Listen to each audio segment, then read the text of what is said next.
સુપ્રભાત વિદ્યાર્થી મિત્રો, કેમ છો બધા? આજ આપણે 1, 2 અને 3 એકમ જોયા. આજે આપણે જોઈશું એકમ નંબર 4, જેનું નામ છે ભૂલી ગયા પછી. ભૂલી ગયા પછીનો સાહિત્ય પ્રકાર છે એકાંકી. જે એક જ અંકમાં લખાય એને એકાંકી કહેવાય. અને તેના લેખક છે રઘુવીર ચૌધરી, જેમનો જન્મ 5 ડિસેમ્બર 1938માં થયો હતો. અહીં ફોટો પણ આપેલ છે લેખકનો, શ્રી રઘુવીર ચૌધરીનો. હવે આપણે થોડું લેખક વિશે પહેલાં પરિચય લઈએ. રઘુવીર દલસિંહ ચૌધરીનું વતન બાપુપુરા, જિલ્લો ગાંધીનગર છે. તેમને નવલકથા, વાર્તા, નાટક, એકાંકી, નિબંધ, વિવેચન, રેખાચિત્ર, પ્રવાસ, ચિંતન, સંપાદન એમ સાહિત્યના મોટાભાગના પ્રકારોમાં તેમનું નોંધપાત્ર પ્રદાન છે. ઘણા બધા લેખક એવું હોય છે કે નવલકથા કે વાર્તા કે એવું જ લખતા હોય છે, જ્યારે આ લેખક તો બહુ મોટા ગજાના છે, જેમણે સાહિત્યના મોટાભાગના જેટલા પ્રકાર આવતા હોય છે એમને આવરી લીધા છે. હવે તેમની નવલકથાઓ જે ફેમસ છે, નોંધપાત્ર, એટલે તેમાંનું છે અમૃતા, વેણુવત્સલા, ઉપરવાસ કથાત્રયી, લાગણી, ગોકુળ મથુરા દ્વારકા, સોમતીર્થ, આ બધી એમની નવલકથાઓ છે.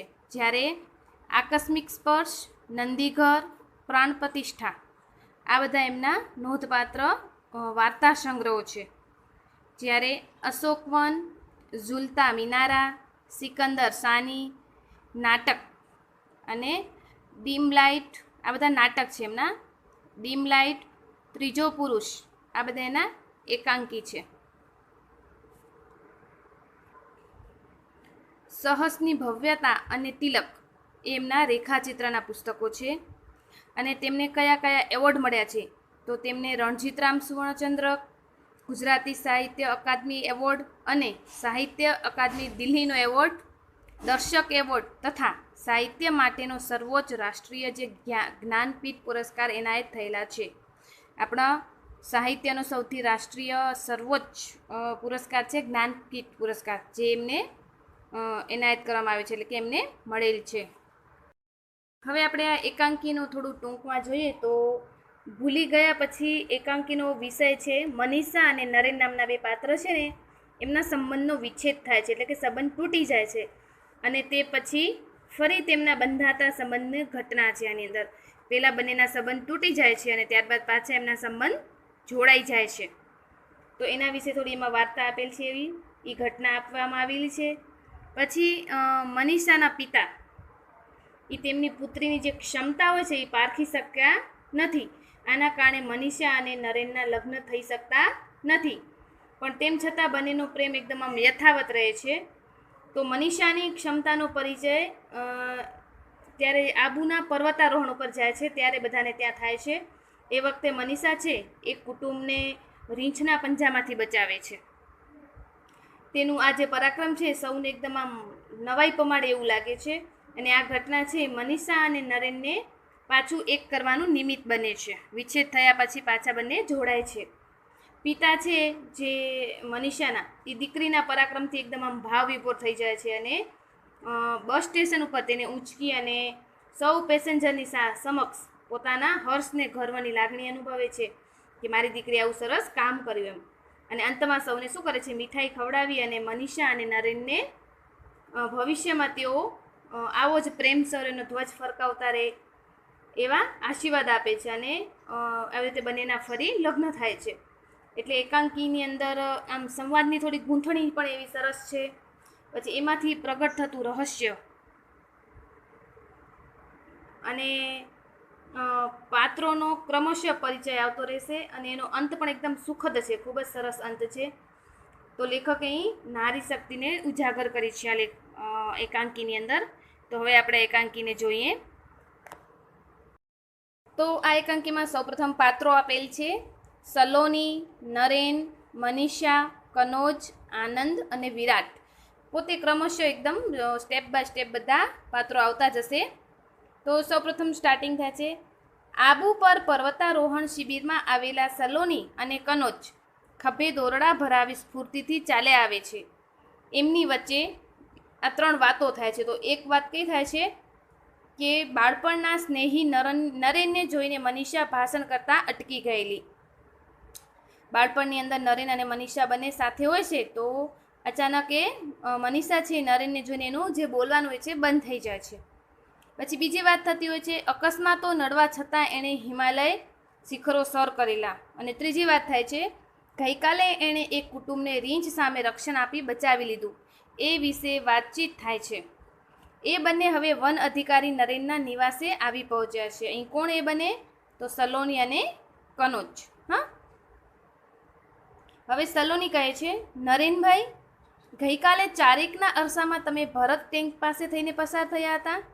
સલોની છે નરેનભાઈને કહે છે કે ચારેકના અરસામાં એટલે કે 4 વાગ્યાના સમયમાં તમે એક આ એરિયાનું કેવું નામ છે કે ભરત ટેન્ક પાસેથી પસાર થયા હતા. ત્યારે નરેન છે એ પુસ્તક બાજુ પર મૂકતા, હાથમાં જે પુસ્તક હોય છે બાજુ પર મૂકે છે અને જવાબ આપે છે, હા, તમે લોકો એ વિસ્તારમાં હતા તો મને બોલાવ્યો કેમ નહીં? અહીં જંગલમાં કોઈ ઓળખીતો અવાજ કાને પડે એવું બનતું જ નથી, મને કોઈએ બોલાવેલો? નરેન કહે છે કે હા, એ 4 વાગ્યાના અરસામાં હું ત્યાં જ હતો. એમ એ તો તમે પણ એ વિસ્તારમાં જ હતા ત્યારે તો મને કેમ બોલાવ્યો નહીં? પછી કહે છે કે આવા જંગલની અંદર કોઈ ઓળખીતો અવાજ કાને પડે એવું બનતું નથી, પણ મને કોઈએ બોલાવેલો તો એમ પૂછે છે. ત્યારે સલોની કહે છે, ના, તમને જોઈને કોઈક બોલતા અટકી ગયેલું. સલોની શું કહે છે નરેનને કે ના, અમે તમને કોઈ બોલાવ્યો નહોતું, પણ તમને જોઈને કોઈક બોલતા એનું બોલવાનું બંધ થઈ ગયું હતું. નરેન કહે, મારા જેવા સાદા માણસને તારી આ ગોપિત વાણી નહીં સમજાય. ગોપિત વાણી, ગોપિત એટલે ગુપ્ત, છુપી. નરેન કહે છે કે મારા જેવા સાદા માણસને તારી આ જે વાણી છે આવી છુપી વાણી, ગુપ્ત વાણી છે એ નહીં સમજાય. સલોની કહે, લો, આ સમાચાર વાંચો લો. એમાં ફોટો છે અને સમાચાર તમારા માટે અજાણ્યા નથી. બધા પર્વતારોહકો જાણે છે. દીદીએ રીંછના હુમલામાંથી પેલા સુરતી કુટુંબને બચાવ્યું નહોતું. પછી સલોની શું કરે છે? સમાચાર એમને વાંચવા માટે કહે છે કે આ સમાચાર વાંચો. એમાં એક ફોટો છે અને સમાચાર છે એ તમે જાણો જ છો, તમારા માટે અજાણ્યા નથી. કે બધા પર્વતારોહકો, કે પર્વત ઉપર જે ચડે ને તે બધા પર્વતારોહકો જે બધા પર્વતારોહકો આ વસ્તુ પણ જાણે જ છે. તો એક દીદી, અહીંયા દીદી એટલે કોણ હશે? મનીષા. તો કહે છે કે જ્યારે રીંછના હુમલામાંથી ઓલા સુરતમાં રહેવાવાળા કુટુંબને બચાવ્યું નહોતું. કનોજ. પછી કનોજ કહે છે, અહીંના રીંછ વિશે તો નરેનભાઈ જાણતા જ હશે, કેમ કે એ તો વન અધિકારી હતા ને એટલે. તો કહે છે કે અહીંના રીંછ વિશે તો નરેનભાઈ જાણતા જ હશે. નરેન, હા, એ માનવભક્ષી નથી હોતા. માણસને જોઈને ઝનૂનથી પ્રતિકાર કરે છે. એમના હાથના પંજા આપણા મોં પર વાગી ગયા તો ભારે જોખમ, અને આ સમાચાર મુજબ તો ભાગ્યે જ બચત. 8-10 વર્ષના 2 બાળકો સાથે નીકળનાર એ કુટુંબને ધન્ય છે. તો એ નરેન કહે છે કે હા, એ રીંછ વિશે તો મને ખબર છે, પણ એવો માનવભક્ષી નથી હોતા. માનવભક્ષી એટલે કે માણસને ખાનારું. એ કે છે માણસને ખાતા નથી, પણ એનો પ્રતિકાર કરાવે છે જનૂનથી એકદમ.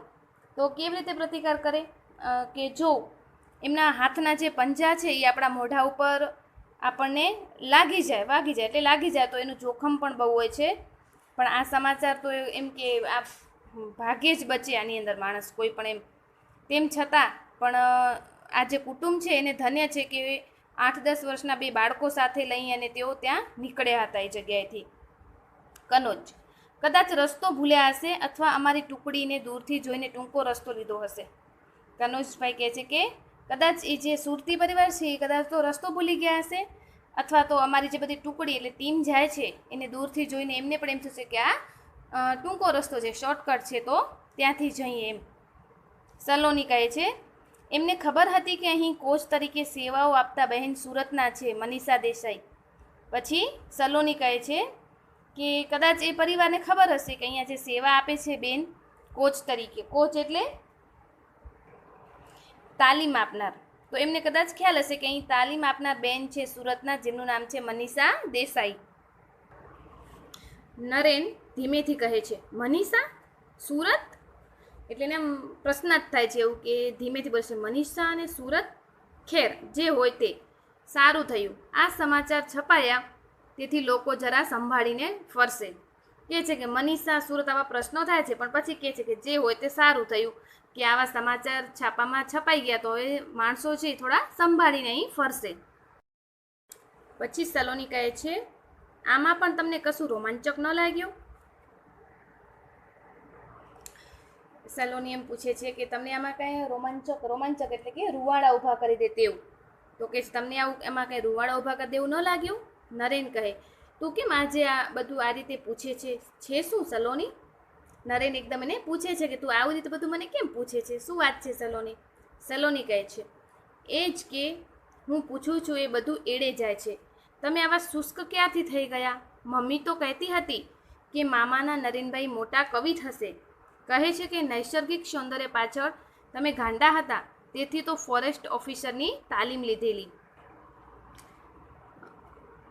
એ કહે છે કે હું તમને આ બધું પૂછું છું પણ બધું એડે જાય છે એટલે વ્યર્થ જાય છે. તમે આવા શુષ્ક ક્યાંથી થઈ ગયા? શુષ્ક એટલે કે નીરસ ક્યાંથી થઈ ગયા છો?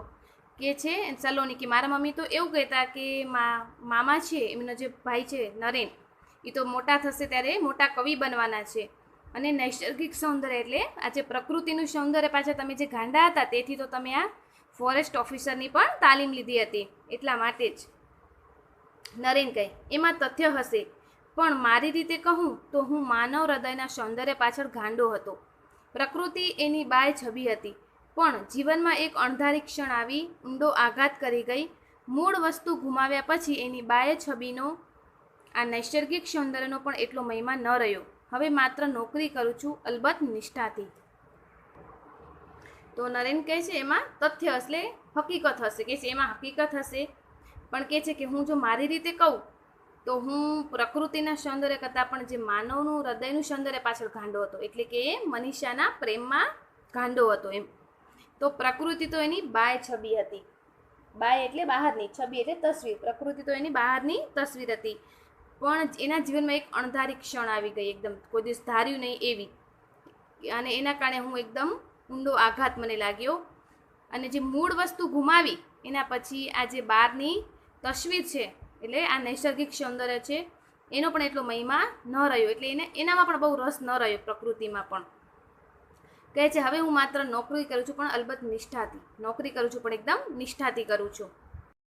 કહે છે તમે લગ્નના બધા માંગા કેમ પાછા ઠેલો છો? એટલા માટે કે મનીષા દેસાઈ નામની એક નમણી ને નાજુક કન્યા પર તમે કવિતાઓ લખતા પણ એને લગ્નની ના પાડી. પછી સલોની છે એ પૂછે છે નરેનભાઈને કે તમને લગ્નના આટલા બધા માંગા આવે છે પણ તમે ઠેલો કેમ છો, એટલે કે કેમ ના પાડો છો એમ? એટલા માટે કે તમારા મનની અંદર જે નાજુક અને નમણી કન્યા હતી મનીષા દેસાઈ નામની, એ કન્યા ઉપર તમે કવિતાઓ લખતા પણ એને તમને લગ્નની ના પાડી દીધી, એટલા માટે તમે બધા માંગા ઠેલો છો એમ? નરેન કહે છે એ નમણી અને નાજુક હતી એ ખરું, પણ એના પર કવિતા નહોતો લખતો. શું કહે છે? એ નાજુક અને નમણી હતી પણ હું એના પર કવિતા નહોતો લખતો, પણ હું એને જ કવિતા માનતો હતો. આ બધું શું છે? સાહિત્યની બધી સરસ મજાની એવી પાત્રોની વાર્તાની સરસ એવી સાહિત્યની જે આપણે કહીએ ને એકાંકીનું જે રહસ્ય છે બહાર પડે છે, અને એકદમ સરસ રીતે શબ્દોની ગૂંથણી કરી છે કવિએ અહીંયા લેખકે.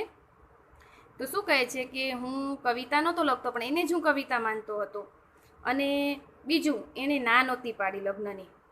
એ નાજુક કન્યાનું નામ મનીષા હતું, અટક દેસાઈ અને ગામ સુરત હતું. તેથી આ ખડતલ અને નિર્ભય કન્યાને હું મારા પૂર્વ જીવનની મનીષા માની લઉં? હવે તો એની અટક પણ બદલાઈ ગઈ હશે. જ્યારે છાપામાં સમાચાર વાંચે છે ત્યારે એને બધું મળતું આવે છે, નામ, પછી અટક અને ગામનું નામ. તેમ છતાં નરેન કહે છે કે જે આ રીંછની જે બનાવ બને છે એમાં જે આ નિર્ભય કન્યા છે, એકદમ ખડતલ એટલે બાંધો જેનો એકદમ શરીરનો બરાબર હોય તે, તો કહે છે કે આવી ભય વગરની અને આવા મજબૂત બાંધાની જે છોકરી આમાં જોઉં છું, હું છાપામાં ફોટો જોઉં છું, એ કન્યાને હું મારી પૂર્વ જીવનની એટલે કે પહેલાંના જીવનની મનીષા માની લઉં? એવો પ્રશ્ન પૂછે છે. કે હવે તો એની અટક પણ બદલાઈ ગઈ હશે, એટલે કહેવાનો મતલબ કે હવે એના બીજે લગ્ન પણ થઈ ગયા હશે. સલોની કહે છે અને ન બદલાઈ હોય તો? કે છે જો એની અટક ન બદલાઈ હોય તો? જે વ્યક્તિ નાજુક અને નમણી હોય એ જ ખડતલ અને નિર્ભય ન થઈ શકે? કહે છે કે જે વ્યક્તિને તમે જ્યારે જોઈતી ત્યારે નાજુક અને નમણી હતી, તો એ વ્યક્તિ છે પાછી શું આવી મજબૂત બાંધાની અને ભય વગરની ન થઈ શકે? આ મુદ્દા પર તો અમને કુમારી મનીષા દેસાઈએ એક દિવસ ભાષણ આપેલું. જુઓ જરા ફોટો ધ્યાનથી જુઓ. કહે છે કે જે નાજુક નમણી હોય એ ખડતલ અને નિર્ભય ન થઈ શકે, એ મુદ્દા ઉપર તો આ કુમારી મનીષા દેસાઈએ અમને એક દિવસ ભાષણ આપ્યું હતું. તો હવે તમે ફોટો છે જરા ધ્યાનથી જુઓ. નરેન કહે, આંખો તો એવી જ છે, પણ સૈનિક બાળા જેવો યુનિફોર્મ? ના ના સલોની, એ ન હોય. નરેન શું કહે છે કે એની આંખો તો જે પહેલાં હતી એવી જ છે. સૈનિક બાળા એટલે એને યુનિફોર્મ પહેર્યો છે, અને યુનિફોર્મ એટલે આપણે જે ગણવેશ કહીએ ને તે સૈનિક બાળાનો એને જેવો યુનિફોર્મ કહે છે કે ના ના સલોની, એ આ મનીષા ન હોઈ શકે. સલોની કહે, તમે આ ફોટા સાથે તમારી કલ્પના મૂર્તિને સરખાવો છો કે મૂળ વસ્તુને? મનીષા દેસાઈને. સલોની શું કહે છે કે તમારી કલ્પના મૂર્તિ એટલે કે તમારા કલ્પનામાં જે ધારેલી મૂર્તિ છે મનીષા વિશેની, તમે એને આ મૂળ વસ્તુ સાથે સરખાવો છો મનીષાને એમ. નરેન કહે છે, એ મનીષાનું આવું રૂપાંતર મારે અભિનંદન આપવા આવવું જોઈએ જો ખાતરી થાય કે. પછી વાક્ય અધૂરું મૂકી દે છે. નરેન શું કહે છે કે મેં જોઈ ત્યારે કેવી નાજુક નમણી હતી, અને હવે એમાં આટલું બધું પરિવર્તન, આટલું બધું રૂપાંતર થઈ ગયું એનું. જો એ જ મનીષા હોય તો મને એને ખરેખર અભિનંદન આપવા માટે ત્યાં જવું જોઈએ એમ. જો ખાતરી થાય કે એ જ મનીષા છે તો એમ, એવું વાક્ય અધૂરું મૂકી દેશે. સલોની કહે છે, પ્રયત્ન કરી જોઈએ મનીષાબેનને ખ્યાલ ન આવે એ રીતે. સલોની કહે છે કે આપણે ખાતરી કરવા માટે પ્રયત્ન કરીએ, પણ મનીષાબેનને ખબર ન પડવી જોઈએ કે આપણે એની તપાસ કરી રહ્યા છીએ કે એ જ મનીષા છે કે બીજા કોઈ એમ. કનોજ કહે, તું આનંદને અહીં મોકલશે, હું પછી એની સાથે કેમ્પ પર આવી જઈશ. પછી કનોજ કહે છે, હવે આનંદ નામનું એક નવું પાત્ર આવે છે, કહે છે કે તું આનંદને અહીં મોકલીશ તો હું એની સાથે કેમ્પ પર આવી જઉં એવી રીતે. સલોની કહે, ચાલો વરંડામાં બેસીએ. વરંડો એટલે ઓસરી. તો કે છે ચાલો આપણે ઓસરીમાં બેસીએ. સૂર્યનો પ્રકાશ છે ત્યાં સુધીમાં આ તમારા બંગલાના ફૂલ છોડની શોભા જોઈએ. કે છે કે જ્યાં સુધી સૂર્યનો પ્રકાશ આવે છે એટલે કે દિવસ છે, અંધારું ન થાય ત્યાં સુધી આપણે તમારા બંગલામાં જે ફૂલ છોડ છે એને આપણે, એની શોભા છે એને આપણે નિહાળીએ, જોઈએ. નરેન કહે, તું ચાલ, ખુરશીઓ હું લાવું છું. મારી અત્યાર સુધીની નોકરીમાં આ સૌથી સુંદર મકાન મળ્યું છે. જાણે કે હું અહીંનો માનવંતો મહેમાન ન હોઉં. નરેન કહે છે કે તું ચાલ ત્યાં વરંડામાં બેસ અને હું ખુરશીઓ લઈને આવું છું. અને કહે છે કે મેં આટલો ટાઈમ સુધી નોકરી કરી, એની અંદર મારે સૌથી સુંદર મકાન આ મળ્યું છે. જાણે કે હું આ મકાનનું એકદમ માનવંતો એકદમ મહેમાન ન હોઉં, કહે છે. સલોની કહે, અરે પેલો ગુલમોર કેવો ખીલ્યો છે. ગુલમોર એક વૃક્ષ છે, ખબર છે ને, ઝાડ છે. તો સલોની કહે છે કે કેવો સરસ ગુલમોર છે, ખીલી ગયો છે. નરેન કહે, એની ઉંમર ખબર છે? આપણા બંનેની ઉંમરના સરવાળાથી પણ વધારે હશે. નજર પડી ત્યારે મને પણ આવો જ પ્રશ્ન થયેલો. નરેન કહે છે કે આ ગુલમોરની ઉંમર કેટલી છે તમને ખબર છે? તો એને કહે છે કે તારી ઉંમર અને મારી ઉંમરનો આપણે સરવાળો કરીને તો એનાથી પણ વધારે થશે આની ગુલમોરની ઉંમર. તો જ્યારે સલોનીની નજર પડે છે ગુલમોર ઉપર ત્યારે એને પણ એવો જ પ્રશ્ન થયેલો કે આ કેટલી ઉંમરનો હશે ગુલમોર. આટલું ઘરડું ઝાડ આટલું પ્રફુલ્લિત થઈ શકે દૂર જોતા? અરે આ પેલો દોડતો આવે એ તો મનીષાનો નાનો ભાઈ. આટલા વર્ષે બાળક જ રહ્યો. બરાબર 4-4.5 વર્ષે હું એને જોઉં છું. અહીં પછી નરેન કહે છે કે આટલું ઘરડું ઝાડ છે, વૃદ્ધ ઝાડ છે, તો પણ કેટલું પ્રફુલ્લિત થઈ શકે આવું. અને પછીની અચાનક નજર દૂર પડે છે સામે, તો દૂર જોતા જુએ છે તો અરે આ પેલો દોડતો આવે એ તો મનીષાનો નાનો ભાઈ. અને એને બધું પહેલાંનું થોડું યાદ આવે છે અને કહે છે કે આ સામેથી જે દોડતો આવે છે મનીષાનો નાનો ભાઈ છે, કારણ કે એને ઘણા વર્ષ પહેલાં જોયો હતો ને. તો આટલા વર્ષે બાળક જ રહ્યો. જ્યારે નરેન એને ઘણા ટાઈમ પહેલાં જોયો છે ત્યારે પણ એને એવો જ લાગ્યો ને અત્યારે પણ એને એવો જ લાગે છે.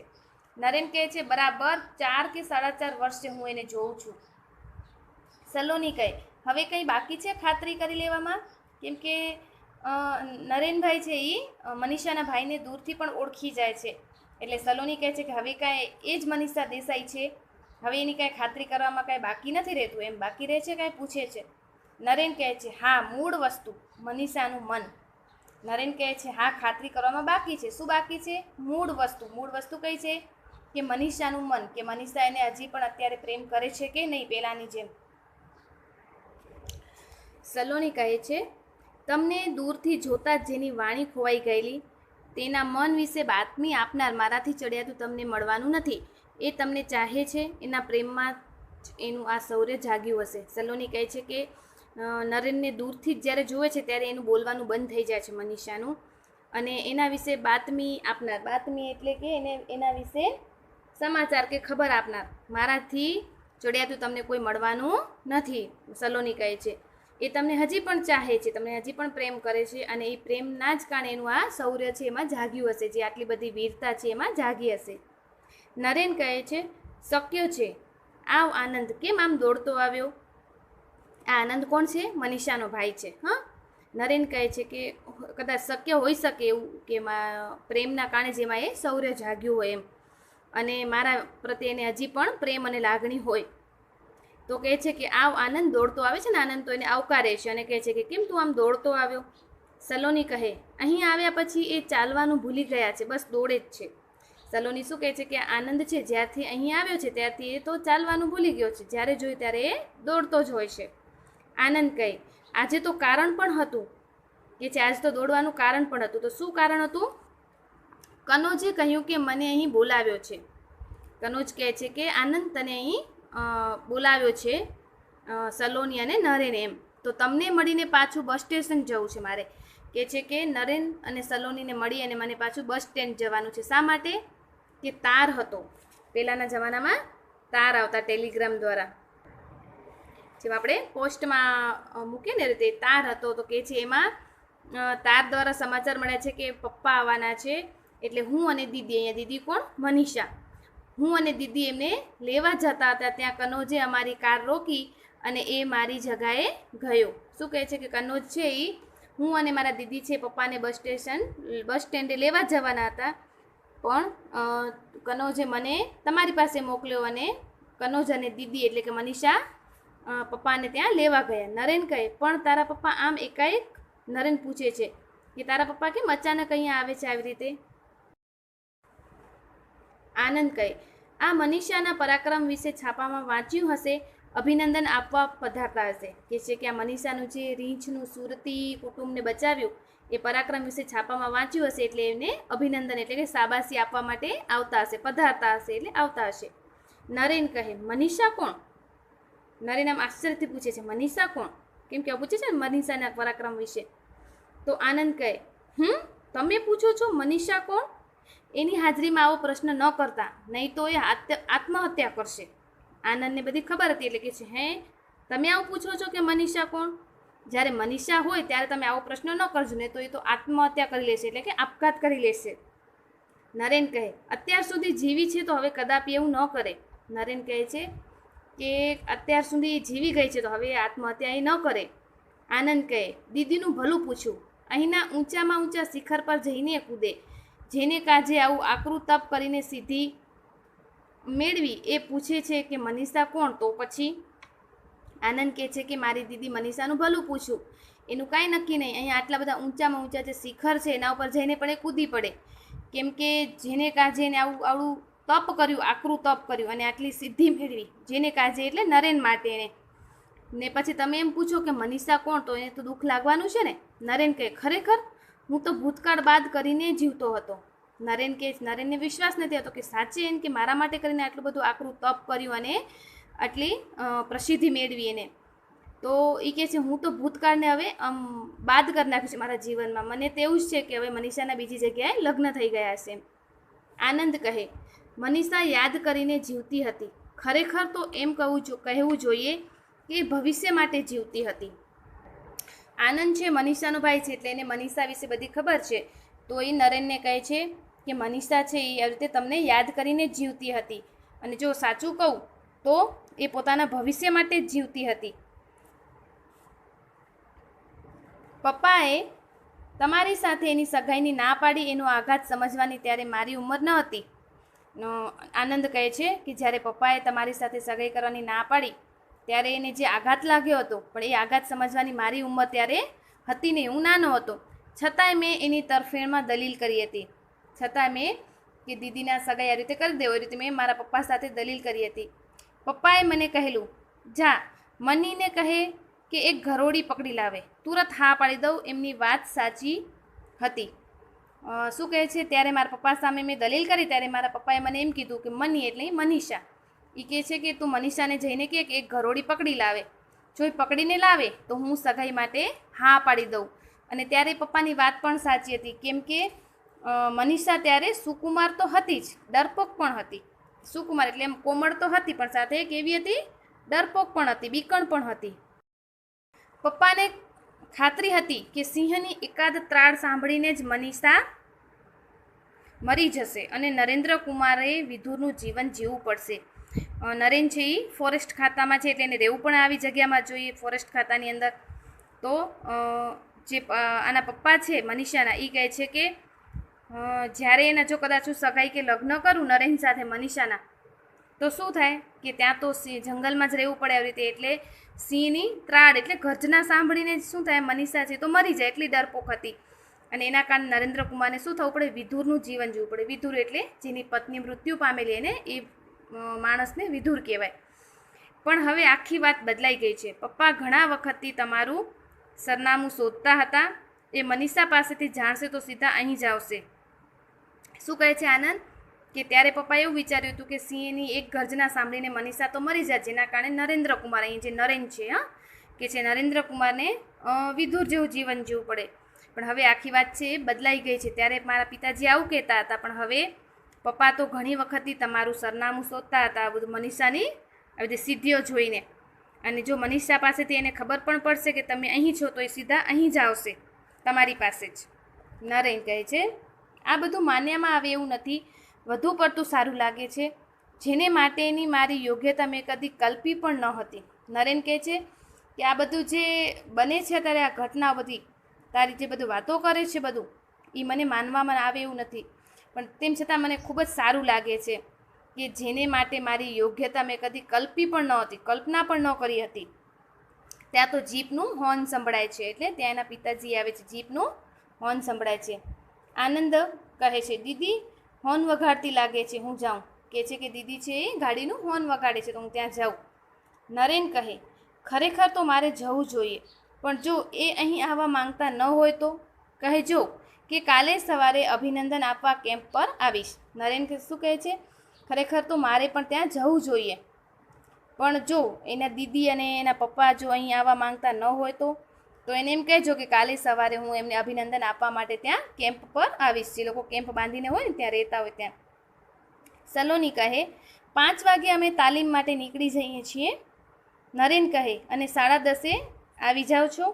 સલોની કહે ખબર તો ઘણી રાખો છો. સલોની કહે છે કે શું કહે છે કે 5 વાગે તો અમે બધા તાલીમ માટે ત્યાં નીકળી જઈએ છીએ, એમ કે મનીષા અને સલોની બધા. અને તો નરેન કહે છે અને 10:30 તો પાછા આવી જાઓ છો ઘરે, સવારના 5 વાગે જાઓ છો તો રીતે. તો સલોની શું કહે છે? આમ હસતા હસતા કહે છે કે તમે તો એની ખબર બહુ રાખો છો આવી રીતે, કેટલા વાગે તાલીમમાં જાય છે, કેટલા વાગે આવે છે. નરેન કહે મારી જવાબદારીનો ભાગ છે, પોતે ફોરેસ્ટમાં ઓફિસર છે, એટલે એ કહે છે કે મારી એક જાતની જવાબદારી છે કે કોણ કેટલા વાગે જાય અને ક્યારે આવે છે. ત્યાં તો કનોજ પ્રવેશતા, એટલે ત્યાં અંદર આવતા સલોની ચાલ તારે નથી આવું? કનોજ છે એ અંદર આવે છે અને સલોનીને કહે છે કે ચાલ તારે નથી આવું મારી સાથે એમ. સલોની કહે કેમ દીદી અહીં નથી આવતા? સલોની છે એ મનીષાને પૂછે છે કે કેમ તમે અહીં નથી આવતા? કનોજ કહે એ આવે છે, પણ હું અને આનંદ વિરાટ બાબુને ગેસ્ટ હાઉસમાં મૂકવા જઈએ છીએ. હવે આ નવું પાત્ર વિરાટ બાબુ. તો કનોજ કહે છે કે એ પણ આવે છે, પણ અત્યારે હું અને આનંદ છીએ, હું એટલે કનોજને આનંદ છે વિરાટ બાબુને ત્યાં ગેસ્ટ હાઉસમાં મૂકવા જઈએ છીએ. ગેસ્ટ હાઉસ એટલે મહેમાનોને જે ઉતરવા માટેનું સ્થાન હોય તે. સલોની કહે એમને નરેનભાઈ વિશે ખબર નથી, કશી ખબર નથી? તો વિરાટ બાબુ છે કોણ છે? મનીષાના પપ્પા છે. તો સલોની એને પૂછે છે કે આ નરેનભાઈ વિશે એમને કંઈ ખબર નથી? ત્યારે કનોજ કહે છે દીદીએ કશું કહ્યું નથી, એટલે એના પિતાને કાંઈ કહ્યું જ નથી. સલોની કહે તો જીપ અહીં કેમ લાવ્યા? કનોજ કહે આનંદ અને તને લેવા. ચાલ આવજો નરેનભાઈ. નરેન કહે આવજો. સલોની કહે છે જો દીદી એમને કાંઈ કીધું નથી તો પછી તમે જીપ લઈને અહીં શા માટે આવ્યા એમ? તો કનોજ શું કહે છે કે આનંદ અને તને લેવા માટે આવ્યા છીએ, ચાલો હવે આવજો નરેનભાઈ. તો નરેનભાઈ પણ કહે છે આવજો. સલોની અને કનોજ જાય છે. નરેન થોડાક ડગલા ચાલે છે. જીપ ઉપડવાનો અવાજ, જ્યારે એકાંકી હોય, જ્યારે આપણે એને પડદા પર ભજવીએ, જ્યારે મંચ ઉપર એના, ત્યારે આ જે કૌંસમાં લખેલી વસ્તુ હોય ને ત્યાં આપણે બધું કરવાનું હોય છે. આપણે કદાચ અત્યારે સ્કૂલમાં હોત તો આપણે એકાંકી ભજવત, બહુ મજા આવત. તો સ્ટેજની ઉપર સલોની અને કનોજ છે ત્યાંથી જાય છે અને નરેન છે થોડાક ડગલા આગળ પણ ચાલે છે. ત્યાં તો જીપના ઉપડવાનો અવાજ થાય છે. અરે, એક માણસને મૂકીને જીપ ઉપડી ગઈ. શું એને માટે એમાં જગા નહીં હોય કે? એ મનીષા હશે. અહીં જ આવે છે, સામે જતા. આવ મનીષા, આ છોકરાઓએ ભૂમિકા તૈયાર કરી ન હોત તો હું તને ઓળખી શક્યો ન હોત. તું તો જાણે કે સુંદરીમાંથી શક્તિ બની ગઈ છે. તે એક કુટુંબને બચાવ્યું એ બદલ અભિનંદન. ત્યારે શું થાય છે? જીપ ઉપડી જાય છે અને કહે છે કે અરે, એક માણસને મૂકીને જીપ ઉપડી ગઈ. કહે છે કે એને માટે શું એના માટે ત્યાં જગા નહીં હોય કે? એ મનીષા હશે કદાચ, એમ કહે છે. એટલે જીપમાંથી એક વ્યક્તિ ઉતરીને બહાર રહી જાય છે અને બીજા બધા જીપમાં ચાલ્યા જાય છે. તો વિચારે છે કે શું એક માણસ માટે ત્યાં જગ્યા નહીં હોય? કદાચ એ મનીષા પણ હોઈ શકે એમ. અને એ મનીષા જ હોય છે અને અહીં જ આવે છે, એટલે સામે એને આવે છે. સામે જતાં કહે છે કે આવ મનીષા, નરેન કહે છે. અને એને નરેન છે મનીષાને કહે છે કે આ છોકરાઓએ ભૂમિકા તૈયાર કરી ન હોત તો હું તને ઓળખી શક્યો ન હોત. કહે છે કે આ છોકરાએ બધી તૈયારી ન કરી તો હું તને ન ઓળખી શક્યો હોત, કે તું એ જ મનીષા છે મારી. તું તો જાણે સુંદરીમાંથી શું બની ગઈ છે? શક્તિ બની ગઈ છે. અને તે એક કુટુંબને બચાવ્યું એ બદલ તને હું અભિનંદન આપું છું, શાબાશી આપું છું. અત્યારે આ મનીષા અને નરેનનો વાર્તાલાપ ચાલુ છે. મનીષા કહે છે આભાર. મને હતું કે આ સ્વરૂપે જોઈને તું મને ભેટી પડશે. મનીષા પછી એને આભાર માને છે અને પછી કહે છે મને એવું હતું કે તું મને આ સ્વરૂપે જોઈશ તો તું મને ભેટી પડીશ. નરેન કહે તું પહેલાં એટલી સુકુમાર હતી કે તારા તેજની અદબ રાખવાનું મન થાય. સાચે જ એક એક પલકારે પ્રશ્ન થયા કરે છે. આવેશથી ભેટી પડતા પણ સંકોચ થાય. અને હવે હું દીપ્તિવંત લાગે છે કે તું એ જ મનીષા છે. શું કહે છે નરેન? કે તું પહેલાં એટલી સુકુમાર એટલે કે કોમળ હતી કે મારે તારે એટલી મર્યાદા રાખવાનું મને મન થાય, પણ સાચી જ એક એક પલકારે મારે એવા પ્રશ્ન થયા કરે છે. અને શું કરે છે કે હું આવેશથી તને ભેટી પડું એ પણ મને અત્યારે સંકોચ થાય. અને હવે તું આવી દીપ્તિવંત લાગે છે કે તું એ જ મનીષા છે? એને પ્રશ્ન થાય છે હજી પણ એમ કે આવી પ્રકાશમાન, આવી પ્રભાવક તું એ જ મનીષા છે? મનીષા કહે છે છું અને નથી, નહોતી તે થઈ શકી એનો આનંદ છે. ઘરોડીથી ડરનાર હવે મગર સાથે પણ લડી શકે એમ છે. કહે છે કે છું અને નથી બને છું. નહોતી તો હું એવી થઈ શકી એનો મને આનંદ છે. પહેલાં હું એવી દીપ્તિવંત નહોતી પણ હવે હું થઈ ગઈ છું એટલે મને એનો આનંદ પણ છે. જે ઘરોડીથી ડરનાર હવે એક મગર સાથે પણ લડી શકે છે, એટલી એ તાકાતવાળી થઈ ગઈ છે. નરેન કહે બહુ આનંદ થયો તને આમ ખડતલ થયેલી જોઈને. કે છે તારે આવી સરસ મજબૂત બાંધાની થઈ અને મને ખૂબ જ આનંદ થયો, ખુશ થયો. મનીષા કહે પણ મારા પપ્પાને થયો છે એટલો નહીં. મનીષા શું કહે છે કે મારા પપ્પાને જેટલો આનંદ થયો છે એટલો તને નથી થયો. બસ સ્ટેન્ડ પર એમણે મને ઊંચકી લીધી અને બધા પેસેન્જરોને બતાવી. કહે છે કે મારા પપ્પાને એટલી ખુશી થઈ મારા આટલા બધા પરાક્રમથી કે એણે મને ઊંચકી લીધી અને બધા જેટલા પેસેન્જર હતા એમને બધાને બતાવી. ગાંડા માણસની જેમ મોટેથી બબડાટ કર્યો. બધા ભેગા થઈ ગયા અને એમને પોતાનું ઓડિયન્સ બનાવીને ભાષણ કર્યું. એમાં શાસ્ત્રનો પણ હવાલો આપ્યો. કહ્યું કે કાયર માણસ બહાદુર થઈ શકે છે, સુકુમાર શક્તિશાળી થઈ શકે છે. એક શેર પણ બોલ્યા. મનીષા કહે છે કે મારા પિતા છે એ ગાંડા માણસની જેમ આમ બબડાટ કર્યું. એકદમ ગાંડું માણસ કેમ બોલ બોલ કર્યા કરે એવી રીતે કહે છે મારા પપ્પા પણ એવી રીતે એમ ગાંડા માણસની જેમ બબડાટ કર્યો. અને ત્યાં બધા શું થયું એના કારણે બધા ત્યાં ભેગા થઈ ગયા અને એને પોતાનું ઓડિયન્સ બનાવી લીધું. ઓડિયન્સ એટલે કે પ્રેક્ષકો એમ. તો બધા ભેગા થયા તો એને બધા પ્રેક્ષકો બનાવી લીધા અને પછી ત્યાં એને ભાષણ કર્યું. એમાં શાસ્ત્રનો પણ હવાલો આપ્યો. શાસ્ત્ર એટલે કોઈ નામ સાંભળ્યું છે? આવું નથી સાંભળ્યું? શાસ્ત્ર છે ફ્રેન્ચ ફિલોસોફર છે. તો એનો પણ એને હવાલો આપ્યો. એનું પણ એમ કહ્યું.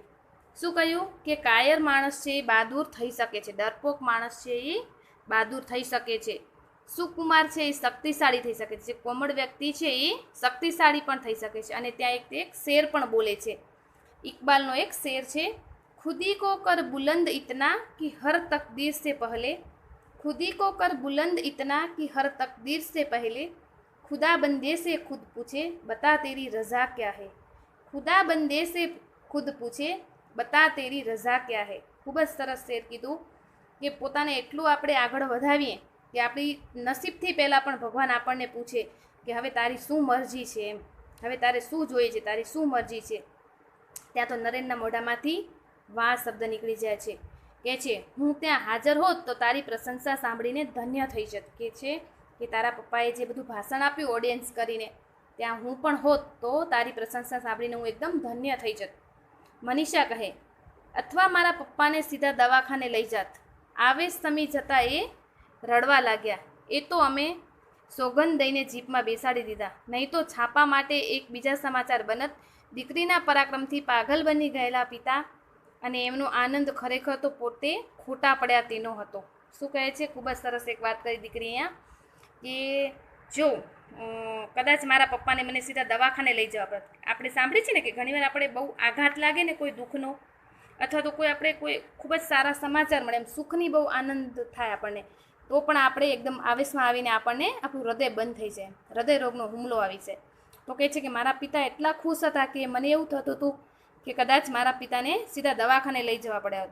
આ તો એમનો આવેશ જે હતો, ખુશીનો જે આવેશ હતો, એકદમ સમી ગયો, બેસી ગયો અને તેઓ રડવા લાગ્યા. જો ખુશીના આંસુ ન કાઢ્યા હોત બહાર તો એ કદાચ એને દવાખાને પણ લઈ જવા પડ્યા હોત.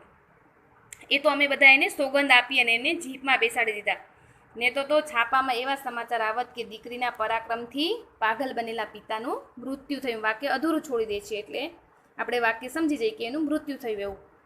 પણ એ એમના પિતાને આ રીતે સોગંદ આપી અને જીપમાં બેસાડી દે છે અને એમને હળવા કરે છે. અને એમનો જે આનંદ હતો એ ખરેખર આનંદ શેનો હતો કે પોતે ખોટા પડ્યા હતા. ત્યારે એવું સમજતા કે મારી દીકરી એક ઘરોડી પણ ના પકડી શકે, સિંહની ગર્જનાથી મૃત્યુ પામે એવી દીકરી જ્યારે આજે આવું પરાક્રમ કરીને બતાવે તો એ જે ખોટા પડ્યા એ વસ્તુથી એનો એને વધારે આનંદ હતો. નરેન કહે કઈ બાબતે? મનીષા કહે ઘરોડીથી ડરનારે રીંછને ડરાવ્યા એ. પપ્પા મોટેથી કહેતા હતા. મનીષા કહે, નરેન પૂછે છે કે કઈ બાબતે ખોટા પડ્યા હતા એવું કહે છે. તો કહે છે કે ઘરોડીથી જે ડરનાર છે એને રીંછને ડરાવ્યા. ઓડિયન્સમાં બધાને પપ્પા મોટેથી કહેતા હતા કે સાંભળો હે મુસાફરો, દુનિયાથી થાકેલા લોકો સાંભળો, માણસ માટે કશું અશક્ય નથી. શાસ્ત્ર કહે છે તેમ એ આકાશના તારા સુધી પહોંચી શકે છે. હું કહીશ કે એ આકાશના તારાને ફૂલની જેમ વીણી શકે છે. પપ્પા શિકારી હતા ને એકવાર મમ્મીને સાથે લઈ ગયેલા. એની ઈચ્છા નહોતી, આજ્ઞા માનીને ગયેલી. શું કહે છે મનીષા કે મારા પપ્પા ત્યાં બધા ઓડિયન્સને સાથે કરીને કહેતા હતા કે સાંભળો મુસાફરો, જે લોકો દુનિયાથી થાકી ગયા છો લોકો, તમે સાંભળો કે માણસ માટે કાંઈ જ અશક્ય નથી, બધું જ શક્ય છે. આજે ફ્રેન્ચ ફિલોસોફર પણ કહે છે કે જેમ તમે આકાશના તારા સુધી પહોંચી શકો છો, હું તો એમ કહું છું કે આકાશના તારાને તમે ફૂલની જેમ પણ વીણી શકો છો. એના પપ્પા ત્યાં કહે છે. પછી આગળની થોડી વાત કરે છે તો કહે છે કે પપ્પા છે મારા શિકારી હતા, ત્યારે એકવાર મમ્મીને સાથે લઈ ગયેલા. ત્યારે મમ્મીની ઈચ્છા નહોતી શિકાર કરવા માટે જવાની, પણ એક પતિવ્રતા નારી હોવાથી એમને પતિની આજ્ઞા માનીને તેઓ સાથે ગયા હતા. માચડા પર હોવા છતાં નીચે વાઘની છલાંગ જોઈને ચીસ પાડી ઉઠેલી. માચડો એટલે માચો આપણે કહીએ ને, એક ઊંચી બેઠક હોય ત્યાં આપણે શિકાર કરવા જાય ને ત્યાં. તો કહે છે કે મારી મમ્મી એ માચડા ઉપર બેઠી હતી, પણ ત્યાંથી જે વાઘે છલાંગ મારી, કૂદકો માર્યો, તરાપ મારી, એ જોઈને મારી મમ્મીએ ખૂબ ચીસ પાડી હતી. એ પછી હૃદયના ધબકારાનું દર્દ કોઈ ઉપાયે દૂર ન થયું અને તે ન થયું. આજે મમ્મી જીવતી હોત તો આ સમાચાર વાંચીને એના ધબકારા કાયમ માટે સમી ગયા હોત. પપ્પા કહેતા હતા, એમની વાત મને સાચી લાગી. એ છે કે જ્યારે વાઘને જોઈને જે તરાપ મારીને એના મમ્મીનું જે હૃદય બેસી ગયું, એ ધબકારાનું દર્દ કોઈ ઉપાયે દૂર થયું નહીં, તે ન જ થયું. એટલે એના મમ્મી ત્યારે એ ડરમાં ને ડરમાં મૃત્યુ પામ્યા એમ. આજે એની મમ્મી જો જીવતી હોત તો આ સમાચાર વાંચીને એના ધબકારા કાયમ માટે સમી ગયા હોત, એટલે એકદમ બેસી ગયા હોત એમ.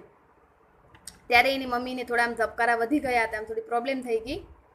તો કહે છે કે અત્યારે જો એની મમ્મી હોત હાજર તો પણ એના ધબકારા છે સમી ગયા હોત, એટલે બેસી ગયા હોત. પપ્પા કહેતા હતા એવું. એમની વાત પણ મને સાચી લાગી. નરેન કહે તું તો સાહસમાં મારાથી પણ આગળ નીકળી ગઈ. નિર્ભય થતાં જ તું પ્રેમ સ્વરૂપ બની ગઈ અને સર્વાત્મ ભાવે એક ભયંકર પ્રાણીના પંજા. નરેન શું કહે છે એને વખાણ કરતા કહે છે કે તું તો સાહસની અંદર મારાથી પણ આગળ નીકળી ગઈ. નરેન કહે છે કે તું જે આ સાહસનું કામ છે એમાં તો તું મારાથી પણ એકદમ આગળ નીકળી ગઈ. આવા જોખમ ભરેલા કામમાં તું મારાથી પણ આગળ નીકળી ગઈ. નિર્ભય થતાં જ તે તારું પ્રેમ સ્વરૂપ નિર્ભય થતાં જ તું પ્રેમ સ્વરૂપ પાછી બની ગઈ અને સર્વાત્મ ભાવે એક ભયંકર પ્રાણીના પંજાબમાં તું આ રીતે તે સાહસ કર્યો એમ. મનીષા કહે, ખબર હતી કે જે ભયંકર લાગે છે હિંસક નથી. હવે તો મારો રોજનો અનુભવ છે કે આ પ્રકૃતિ માતા છે, વરદાત્રી છે. માણસો કેમ ભૂલી જાય છે કે મનીષા શું કહે છે કે મને ખબર છે કે જે ભયંકર લાગે છે એ હિંસક હોતું નથી. હવે એ તો મારો રોજનો અનુભવ થઈ ગયો છે કે આ પ્રકૃતિ માતા છે, જે પ્રકૃતિ છે એ માતા કેવી છે? માતા છે અને વરદાત્રી છે, એટલે કે આશીર્વાદ દેનારી છે. અને માણસો ખબર નહીં કેમ ભૂલી જાય છે કે એટલું વાક્ય અધૂરું મૂકે છે અને દૂરથી અવાજ આવે છે. શેનો અવાજ આવે છે? તો એને સંભળાય છે she is greater than me because she is my daughter. ખૂબ જ સરસ વાક્ય કહે છે. આ વાક્ય કહે છે એના મનીષાના પપ્પા. દૂરથી અવાજ આવે છે અને શું કહે છે કે તે મારા કરતાં ચડિયાતી છે કારણ કે તે મારી દીકરી છે. આવું અંગ્રેજીમાં કહે છે. નરેન કહે છે, મનીષા આ કોનો અવાજ છે? નરેન પૂછે છે કે આ કોનો અવાજ છે? સહેજ નજીકથી અવાજ. હા, એ મારાથી પણ મહાન છે, સાક્ષાત શક્તિ છે. એ સિંહ પર સવારી કરે એવી છે તો પછી રીંછનું શું ગજું? અને થોડાક નજીક આવે છે એના મનીષાના પપ્પા અને વળી કહે છે કે હા, એ તો મારાથી પણ મહાન છે, એ એકદમ સાક્ષાત શક્તિ છે. અને કહે છે કે એ સિંહ પર તો સવારી કરી શકે છે, કહેવાનો મતલબ સિંહ પર બેસી શકે છે, તો એની આગળ આ રીંછનું શું ગજવું હોય એમ. મનીષા હસી પડતા કહે છે, આ તો પપ્પા બીજું કોણ? સાચે જ એમનું ચસકી ગયું છે. મનીષા હસી પડે છે અને ત્યારે પૂછે છે કે કોનો અવાજ છે? તો કહે છે કે આ તો પપ્પા છે, બીજું કોણ હોય એમ. એ નરેનને એવો જવાબ આપે છે અને પછી કહે છે કે આજે તો મારા પપ્પાનું સાવ મગજ છે એ ખસકી ગયું છે એમ. હસતા હસતા કહે છે,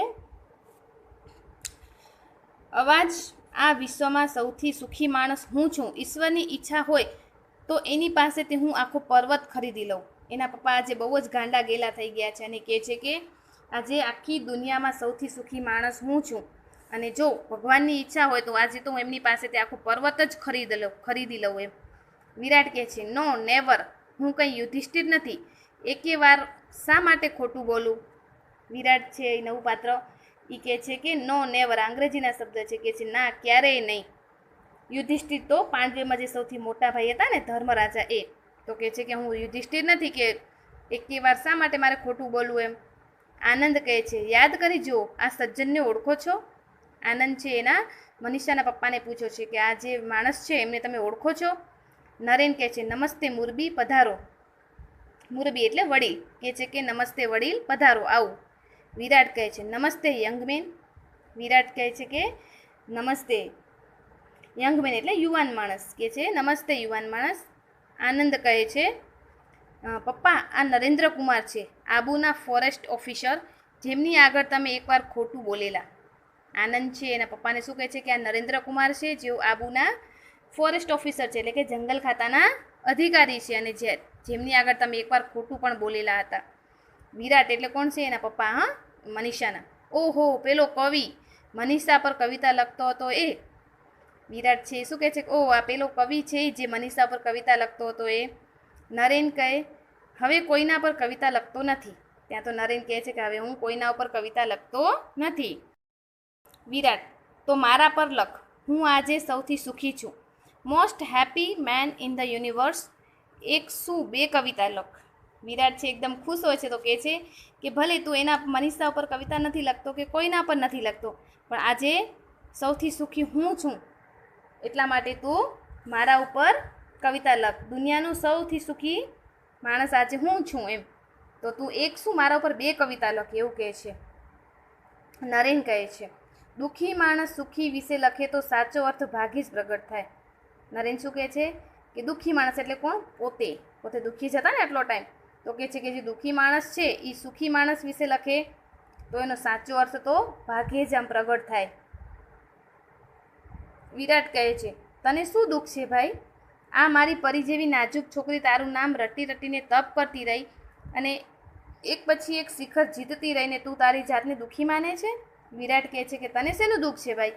એ છે આવી મારી સરસ પરી જેવી નાજુક દીકરી છે, એ આખો દિવસ તારું જ નામ લઈને એનું તારા જ નામનું તપ કરતી હોય છે. તપ એટલે કે આમ એક પગે ઊભીને તપ ન કરે, પણ એને યાદ કર્યા કરે એમ. અને એક પછી એક જ્યાં બધા શિખર જીતતી ગઈ, શિખર જીતવા એટલે કે સફળતા પ્રાપ્ત કરતી ગઈ, તો એ શું એ તોય તું તારી જાતને દુઃખી માને છે કે છે? આનંદ કહે છે પપ્પા એમનું દુઃખ દૂર કરવાનો ઉપાય તમારા હાથમાં છે. પછી વચ્ચે આનંદ ટપકે છે અને કહે છે કે એમનું જે દુઃખ છે એ દૂર કરવાનો ઉપાય છે તમારા હાથમાં છે. એટલે દુઃખ તો હવે એના પપ્પા સમજી ગયા હશે.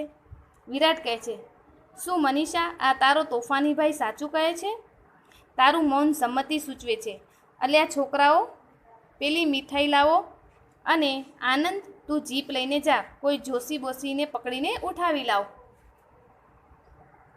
વિરાટ શું કહે છે કે મનીષા આ તારો તોફાની ભાઈ જે કહે છે એ સાચું કહે છે કે મારા હાથમાં જ ઉપાય છે આ દુઃખ દૂર કરવાનું? અને જે તો મૌન છે, મોઢું બંધ છે તારું છે, તો કહે છે કે તારું મૌન પણ છે સંમતિ સૂચવે છે એટલે કે હા કહે છે એમ. તો પછી બીજા છોકરાને કહે છે કે જાઓ છોકરા પેલા મીઠાઈ લઈ આવો અને આનંદ છે તું જીપ લઈને જા અને કોઈ જોશી બોસી એટલે આપણે બોસી એમ તળપદી ભાષામાં બોલીએ ને તે કહે છે કોઈ એવા જોશીને ઉઠાવીને લાવ. જોશી એટલે જ્યોતિષી એમ. મનીષા કહે પણ પપ્પા 5-5 વર્ષ સુધી કોઈ કોઈને યાદ રાખી શકે? મનીષા કહે છે કે શું પપ્પા 5-5 વર્ષ સુધી કોઈ કોઈને યાદ રાખી શકે? વિરાટ કહે છે હજી ક્યાં 5 પૂરા થયા છે, 6 માસ બાકી છે, એ પહેલાં તો હું તમને પરણાવી દઈશ. કહે છે કે હજી તમને 5 વર્ષ ક્યાં પૂરા થયા છે, 5 વર્ષની અંદર હજી તો 6 મહિના બાકી છે, તો એનાથી પહેલાં હું તમને પરણાવી દઈશ. નરેન કહે છે એની ઉતાવળ નથી, મનીષા મનમાં હતી છે અને રહેશે. જો પ્રેમ કોઈ મુદ્દતી વસ્તુ હોત તો અમે આમ શિખરો ભણી ગતિ કરી ન હોત. રહેવા દે આનંદ. નરેન શું કહે છે કે એની મને ઉતાવળ નથી, મનીષા મારા મનમાં હતી, અત્યારે છે અને હંમેશા રહેશે. જો પ્રેમ કોઈ મુદ્દતી એટલે કે ચોક્કસ સમયગાળાનું વસ્તુ હોય તો અમે આમ થોડા આવી રીતે શિખરો પાર કરી અને આગળ વધત એમ. તો આનંદને કહે છે કે તું રહેવા દે, મજાક કરે છે. મનીષા કહે છે હા જોશીને બોલાવવાની જરૂર નથી, પહેલાં તો હું શિબિર પૂરી કરીશ, પછી અમે થોડા દિવસ સાથે હરી ફરીશું, જૂનો સમય તાજો કરીશું. પછી મનીષા કહે છે કે કોઈ જ્યોતિષને બોલાવવાની જરૂર નથી, પહેલાં જે હું મારી શિબિરમાં આવી છું એ શિબિર પૂરી કરીશ, પછી હું અને નરેન થોડાક દિવસ સાથે ફરીશું અને અમારો જે પહેલાંનો જૂનો સમય છે વિતાવેલો એ અને તાજો કરીશું. કનોજ કહે છે સલોની આ ધીરજ આપણે રાખી શકીશું? આપણે તો નક્કી કર્યું હતું કે. ત્યાં તો કનોજ છે એ સલોનીને કહે છે કે આપણે આજે ધીરજ રાખવી પડશે, આપણે ધીરજ એટલે હિંમત રાખવી, ધૈર્ય રાખવું પડશે, તે રાખી શકશું? આપણે તો શું નક્કી કર્યું હતું કે. પછી વાક્ય અધૂરું છોડી દે છે અહીંયા. સલોની કહે છે માત્ર મીઠાઈ ખાવાનું નક્કી કર્યું હતું, આપણે આ શિબિરમાં સાહસ શીખવા આવ્યા છીએ, દુસ્સાહસ નહીં, ખરું ને દાદાજી? સલોની શું કહે છે કે આપણે તો ફક્ત અહીંયા મીઠાઈ ખાવાનું નક્કી કર્યું છે, શિબિરની અંદર આપણે સાહસ શીખવા આવ્યા છીએ, દુસ્સાહસ નહીં. તો આગળ કહે છે વિરાટ કહે છે yes there is a point, મારી દીકરીને તમને બધું બરાબર શીખવી રહી છે, મારી દીકરી તમને બધું બરોબર શીખવી રહી છે, મારા આશીર્વાદ છે. તમે લોકો બહાદુર જ નહીં બુદ્ધિશાળી પણ બનશો અને તમારા પ્રેમમાંથી જ સૌરે જાગશે. લો આ મીઠાઈ આશીર્વાદના ભાગરૂપે ખાઓ અને ખવડાવો, ઘાઓ અને ઘવડાવો અને તમારા પ્રેમમાંથી તમારા ભવિષ્યમાં પ્રેમ શૌર્ય અંકિત ધ્વજ ફરકાવો. બધા એકમેકને મીઠાઈ ખવડાવે છે અને વિરાટ બાબુ ગાય છે ધ્વજ પ્રકાશશે ઝળળ કસુંબી પ્રેમ શૌર્ય અંકિત. શું કહે છે કે આપણે અહીંયા વિરાટ સલોની કહે છે કે આપણે અહીંયા શું શીખવા આવ્યા છીએ? સાહસ શીખવા આવ્યા છીએ, દુસ્સાહસ નહીં. દાદાજીને પૂછે છે ખરું ને દાદાજી? તો વિરાટ શું કહે છે કે yes there is a point, કહે છે કે હા આ જ વાત છે અને મારી દીકરી તમને બધું બરોબર શીખવી રહી છે અને મારા તમને બધાને આશીર્વાદ છે કે તમે બહાદુર જ નહીં પણ સાથે બુદ્ધિશાળી પણ બનશો અને જ્યાં તમારો પ્રેમ છે એમાંથી જ આ બધી શૌર્ય એટલે તમારી અંદર આવી સુરતા જાગશે. અને કે છે લ્યો મીઠાઈ ખાઓ અને આશીર્વાદના ભાગરૂપે તમે ખાઓ અને બીજાને પણ ખવડાવો, એ રીતે ગીત ગાઓ અને બધાને ઘવડાવો. અને કહે છે કે તમારા ભવિષ્યમાં પણ પ્રેમ શૌર્ય અંકિત ધ્વજ ફરકાવો, એટલે આવી વીરતા તમે બતાવો એમ. પછી બધા એકબીજાને મીઠાઈ ખવડાવે છે ત્યારે વિરાટ બાબુ એક ગીત ગાય છે. શું ગાય છે? તો ધ્વજ પ્રકાશે ઝળહળ કશુંબી પ્રેમ શૌર્ય અંકિત. અને પછી અંતમાં એના પપ્પાજી આ ગીત ગાય છે અને એવું આશીર્વાદ આપે છે કે તમારા ભવિષ્યમાં પ્રેમ શૌર્ય અંકિત ધ્વજ ફરકાવો. તો ખૂબ જ સરસ એકાંકી તમે સાંભળી. અને જે એકાંકી છે એ ત્રીજો પુરુષમાંથી લેવામાં આવેલ છે. હા, તો તમે આ સારી રીતે સમજ્યા હશો. તો આપણે આ એકાંકીને અહીં પૂર્ણ કરીએ છીએ. Thank you.